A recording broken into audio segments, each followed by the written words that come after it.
Nihayet bugün bu videoda size son zamanlarda izlediğim dizileri anlatacağım. 2 tane dizi hariç hiçbir dizide spoiler vermeyeceğim. Bu diziyi acaba nasıl anlatsam şimdi onu düşünüyorum. İnşallah çok karıştırmam. Ji Chang-wook'un karakteri, Allah'ım ya Rabbim, bu adam gerçekten beni bu dizide çok şaşırttı. Saçma sapan bir sebep. Bakın o kadar eğreti bir sebep bulmuşlar ki söylemeyeceğim ne olduğunu. Nihayet uzun zaman sonra çok heyecanla izleyebileceğim, çok severek izleyebileceğim bir dizi buldum dedim. Son bölüm zaten rezaletti dediğin gibi. Bu süreçte gözlerinin ikisini de maalesef söyleyeceğim bunu, bayağı yuvalarından çıkarıp alıyor. Fakat bu dizide bence olmayan, oturmayan bir şey vardı. Çünkü o ilk sezondaki etkilendiğimiz hiçbir şey ikinci sezonda yoktu.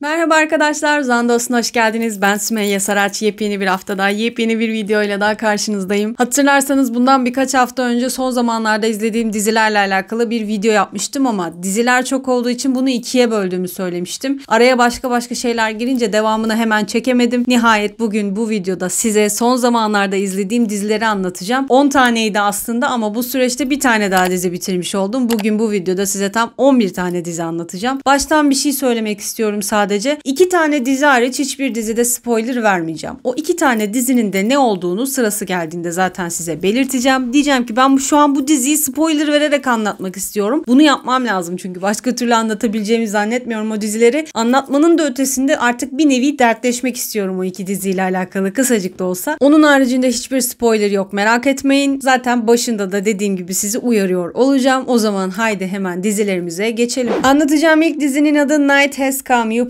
Mobile TV'de 2023 yılında yayınlandı. 12 bölümden oluşuyor. Başrol oyuncuları Lee Jae-in, Kim Woo-sok, Choi Ye-bin, Cha Woo-min, An Ji-ho ve Jong Sori, Yoil Lisesi'nin öğrencileri bir geziye çıkıyorlar. Ama bu gezi de bayağı bildiğiniz yatılı bir gezi. Böyle otel gibi bir yere gidiyorlar galiba. İşte hocaları falan da var başlarında. Fakat birden oraya gittiklerinde bir mafya ölüm oyununun içinde buluyorlar kendilerini. Bizdeki tam adını hatırlayamıyorum ama burada çeviride mafya ölüm oyunu demişler. Hani şey vardır ya, böyle seçim yaparsınız ortadan. Sonra kimisine mafya çıkar, kimisi sivil çıkar, kimisine polis çıkar falan. Bayağı o sivillerle polisler mafyanın kim olduğunu bulmaya çalışırlar. O süreçte de mafya sivillerden veyahut ne bileyim işte bulabiliyorsa polisten kimi öldürebiliyorsa onu öldürmeye çalışır. Bu aslında tamamen böyle şey gibi, vampir köylü tarzı bir oyun aslında. Bu oyunda onun gerçek hayata gelmiş versiyonu. Yani basbayağı o çocuklar kendilerini öyle bir oyunun içinde buluyorlar. Hatta mekandaki o kaldıkları yerdeki büyük hoparlörlerden de sürekli oyunla alakalı anonslar duyuyorlar. Ellerindeki telefonlarda da o oyunla alakalı habire bunlara bir şeyler geliyor. Ve tabii ki başta bunu ciddiye almıyorlar. Dalga geçiyorlar. İşte neyse hadi oynayalım madem falan diyorlar. Eleme yapmaları gerekiyor. Birini seçiyorlar, eliyorlar. Bu ilk bölüm bu arada. Ve bayağı eledikleri öğrenci gerçek hayatta gözlerinin önünde ciddi ölünce bunlar ortada bir gariplik olduğunu fark ediyorlar. Ve tabii ki de bu oyunun nereden çıktığını, neden bu şekilde oynadıklarını, neden o bölgeden asla kaçamadıklarını ve oradan nasıl kurtulabileceklerini dizi boyunca çözmeye çalışıyorlar. Kaçmaya yeltendiklerinde de tabii ki başlarına bir sürü şey geliyor falan. Tamamen bu durumu çözme çabası aslında. Ama güzel, merak uyandıran bir diziydi. Benim hiçbir oyuncusunu tanımadığımdan kaynaklı pek ilgimi çeken bir dizi olmazdı normalde ama konuyu okuyunca bana da bayağı farklı gelmişti. Bir de izleyenler de hep olumlu yorum yapınca merak edip ben de izlemek istedim. Hiç sıkılmadım hiçbir sahnesinde. Gerçekten o merak duygusunu hep güçlü tutuyor. Hep böyle sonunda ne olacak veya sıradaki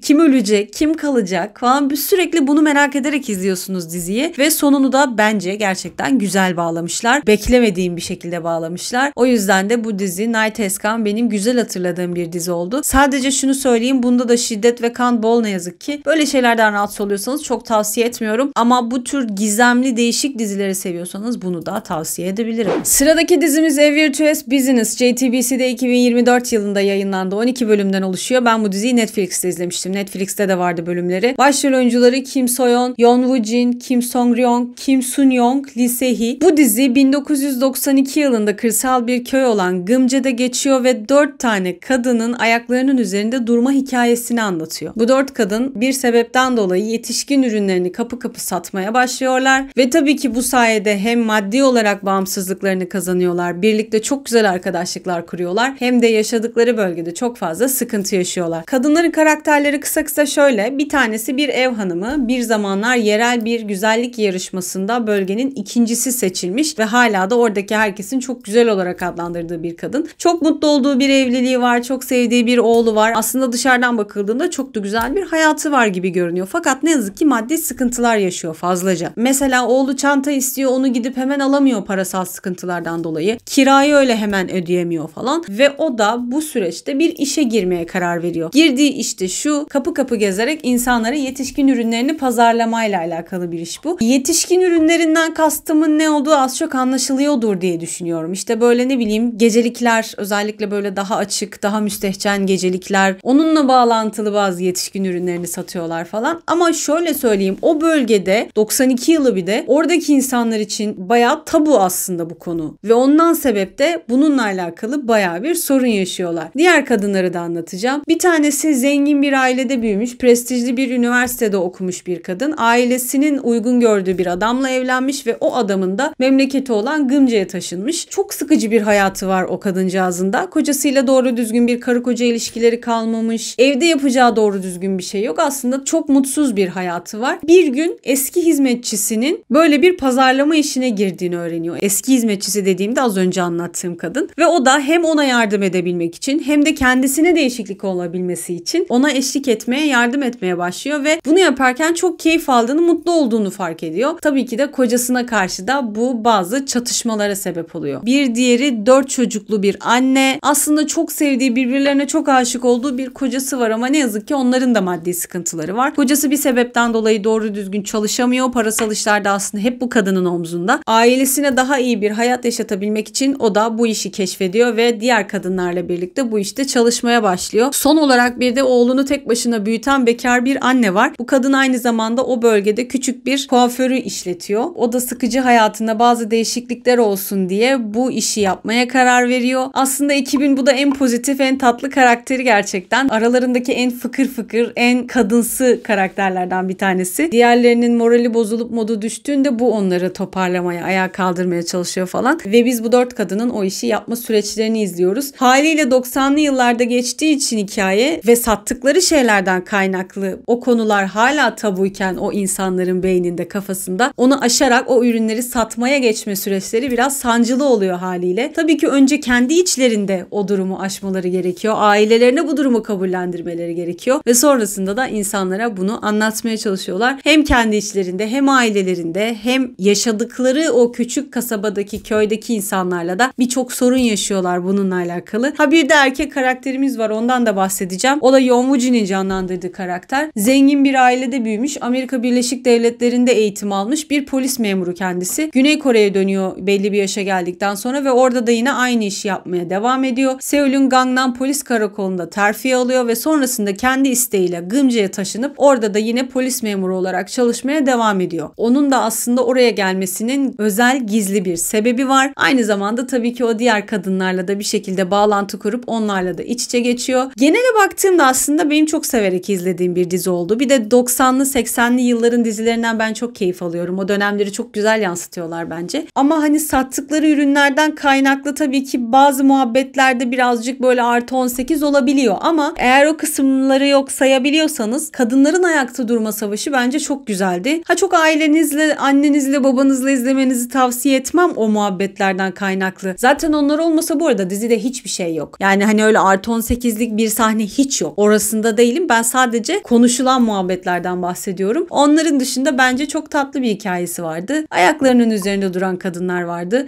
Bir şeyleri başarmaya çalışan ve bir sürü engelle karşılaşmasına rağmen o yola devam etmeye çalışan kadınlar vardı. Bundan sebep ben bu diziyi severek izlemiştim. Tavsiye eder miyim? Az önceki söylediğim şeyi eğer sizi rahatsız etmeyecekse edebilirim. Geçiyorum bir diğer diziye. Bir diğer dizimizin adı Gangnam B-Side. Disney Plus'ta 2024'te yayınlandı. 8 bölümden oluşuyor. Başrol oyuncuları Jo Woo-jin, Ji Chang-wook, Ha Eun-kyung ve Bibi. Bu diziyi acaba nasıl anlatsam şimdi onu düşünüyorum. İnşallah çok karıştırmam.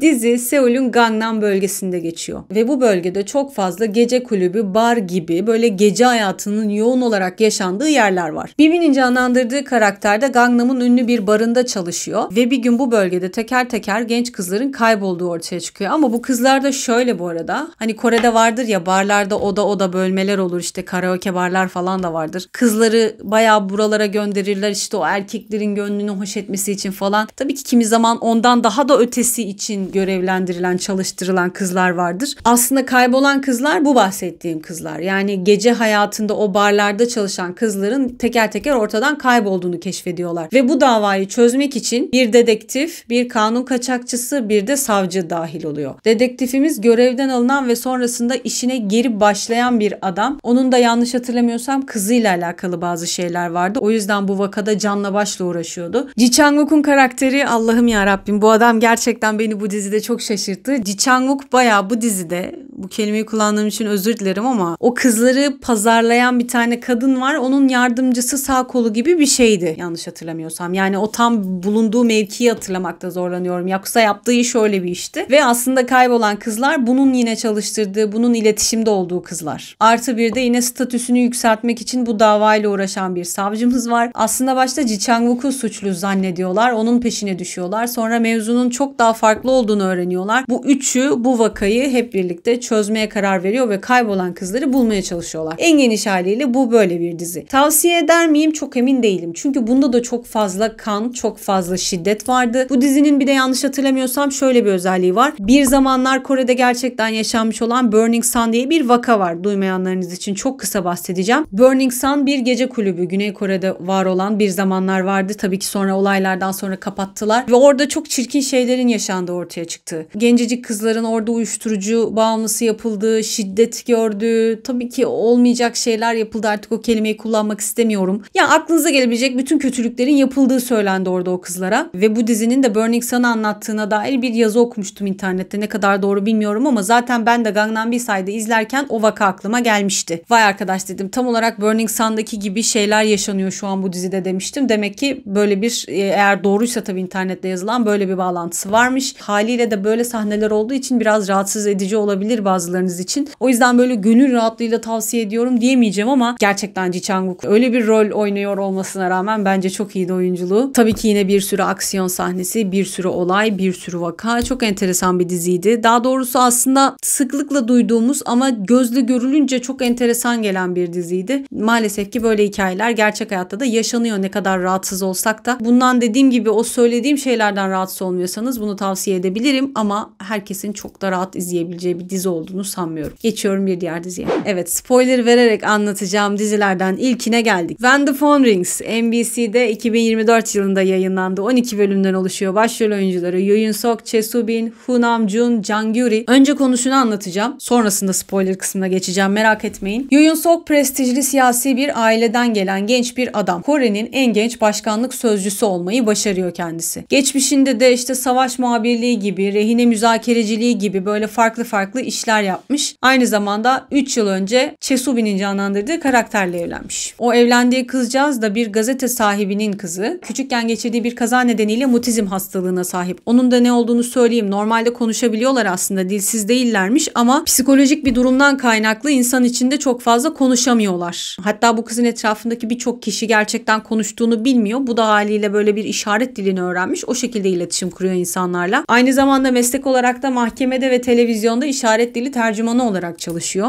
Bu ikili aslında 3 yıldır evliler ama hiç öyle karı koca ilişkileri yok aralarında. İkisi de birbirine karşı buz gibi. Adam kızla hiçbir şekilde iletişim kurmuyor. Kız zaten konuşamıyor onunla doğru düzgün. İşaret diliyle de anlaşamıyorlar falan. Mecbur kalmadıkça birbirleriyle hiçbir iletişimleri yok. Evde odaları ayrı. Bulundukları, oturdukları yerler ayrı. Böyle tamamen birbirinden bağımsız bir çift. Fakat bir gün bizim kız kimliği belirsiz bir adam tarafından kaçırılıyor. Ama böyle kaçırıldı gitti günlerce kayboldu gibi bir kaçırılma değil. Kısa süreli orada bir adamı sadece tehdit etmek için kısa süreli bir şey yaşanıyor. Olayların ardından da o kaçırmaya yeltenen kişi telefonunu kızın arabasına düşürüyor. O telefonun da şöyle bir özelliği var. Hem takip edilemiyor. Öyle özel bir sistem yüklemişler. Hiçbir şekilde konumunu falan çözemiyorlar. Takip edemiyorlar. Artı bir de mesela buradan konuşuyorsunuz ya telefona. Karşıya ses böyle çok daha farklı bir ses olarak gidiyor. Yani sesi bozuyor aslında. O yüzden de ne sesten anlayabiliyorlar ne konumdan anlayabiliyorlar. Telefonun öyle bir özelliği var. Ve bizim kız bu telefonu kocasına karşı kullanmaya başlıyor. Tabii bundan sonra aralarındaki ilişki, aralarındaki evlilik çok daha farklı bir yere evriliyor. Sebebini söylemeyeceğim. Hikayenin nereye döndüğünü söylemeyeceğim. Bizim kızın kocasına karşı neyi kullandığını söylemeyeceğim. Buralar önemli spoilerlar ama sadece önce sonuyla alakalı küçük bir şey söyleyeceğim. Öyle çok da büyük bir spoiler değil zaten. Sevgili senaristimiz son bölümde mahvetmiş hikayeyi. Bunların hep bir şey hastalığı vardır ya. Çiftlerden birini uzaklara gönderelim, bir gitsin kaybolsun ortadan. Sonra işte son bölümün bitimine birkaç dakika kala, bir 10-15 dakika kala gelsin de böyle bir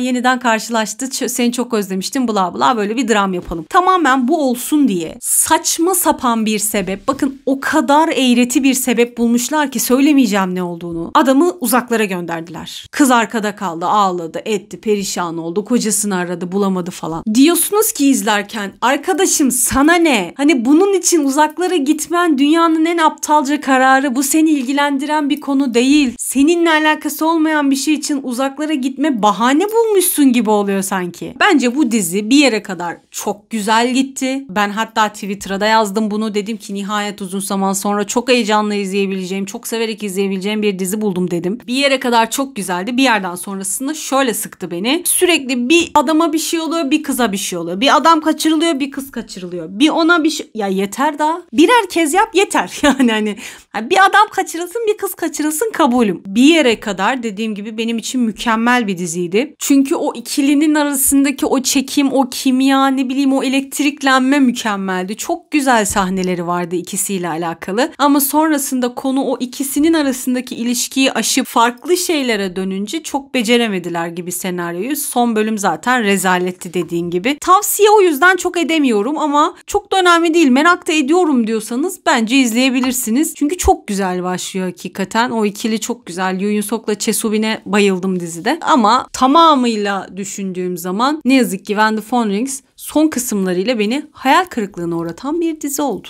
Geçiyorum bir diğerine. Bir diğer dizimizin adı Connect. Disney Plus'ta 2022'de yayınlandı. 6 bölümden oluşuyor. Başrol oyuncuları Jong Hae-in, Ko Kyung-pyo ve Kim Hae-jun. Jong Hae-in, Connect adı verilen yeni bir insan ırkının bir üyesi. Bu insan türünün şöyle bir özelliği var. Ne yaşarsa yaşasın, ne gelirse gelsin başına asla ölmüyorlar. Böyle zarar görmüş gibi görüyor birkaç saniye. Ondan sonra fıtı fıtı hemen geri toparlanıyor, geri düzeliyor ve iyileşiyor. Dizi şöyle başlıyor. Jong Hae-in sokakta bir gece tek başına yürürken organ kaçakçıları bizim çocuğu kaçırıyor. Ve haliyle onun öldüğünü zannediyorlar. İşte onu bayağı ameliyat masasına yatırıyorlar. İşte almaya çalışıyor organlarını falan filan. Bu süreçte gözlerinin ikisini de maalesef söyleyeceğim bunu, bayağı yuvalarından çıkarıp alıyor. Fakat bizimki dedim ya asla ölmüyor ne olursa olsun diye. Kalkıyor, gözlerinden bir tanesi pıt diye geri yerine oturuyor. Diğeri geri yerine oturamadan içeriye farklı insanlar girince korkuyla oradan kaçmak zorunda kalıyor. Haliyle o gözü boşlukta kalıyor. Bir süre sonra durup dururken garip şeyler görmeye başlıyor giden gözünün yerinde. Bu da sanki şey gibi, başka birinin gözünden görüyor gibi hayatı. Orada da şunu anlıyoruz, lafı çok uzatmayacağım. Gözünü başka birine vermişler. O verdikleri kişi bir seri katil. Onun yaptığı şeyleri o kaybolan gözü aracılığıyla görüyor. Ve sonrasında bizim gariban da hem o gözünü geri alabilmek hem de o seri katili durdurabilmek için elinden geleni yapmaya başlıyor. Seri katil de kimdi? Ko Kyung-pyo'nun canlandırdığı karakterdi. O da dışarıda gayet nazik, kibar bir adam gibi görünürken aslında içinde bir psikopat yatan bir karakter. Dediğim gibi zaten seri katil bunun ta kendisi. Bu diziyi tamamen Jong Hae-in ve Go Kyung-pyo için izledim aslında. Bu ikilinin bir araya geldiğini gördüm. Dedim güzel bir ikiliymiş. Merak ettim, izlemek istedim. Nasıl birden aklıma esti bilmiyorum ama değişik geldi bana dizi. Şimdi şöyle söyleyeceğim. Ben normalde fantastik hikayeleri severim. Gerçekçi olsun izlediğim şey gibi bir takıntım yoktur zaten. Çok abuk subuk şeyler de izlemişimdir yani. Fakat bu dizide bence olmayan, oturmayan bir şey vardı. Yani efektlerden mi hoşlanmadım? Oyunculuklar diyeceğim ama ben Jong Hae-in'i de Ko Kyung-pyo'yu da tanıyorum, yani oyunculuk anlamında tanıyorum. İkisinin de oyunculuğunu çok seviyorum. Oturmadı ama bir şey. Bir türlü böyle severek izleyemedim. Zaten sonunda yarım kalmış bu arada. Galiba devamı gelecek. Çünkü bayağı çat diye aynı Vagabond gibi sahneyi falan yarım bırakmışlar sonunda. Ama dediğim gibi çok severek izlediğim bir dizi olmadı. Özellikle şey kısmı bana biraz absürt geldi galiba. İşte mesela bir yeri kesiliyor dedim ya. Kesiliyor, kopuyor falan. O kesilen, kopan yerinden böyle garip bir şeyler çıkıyor.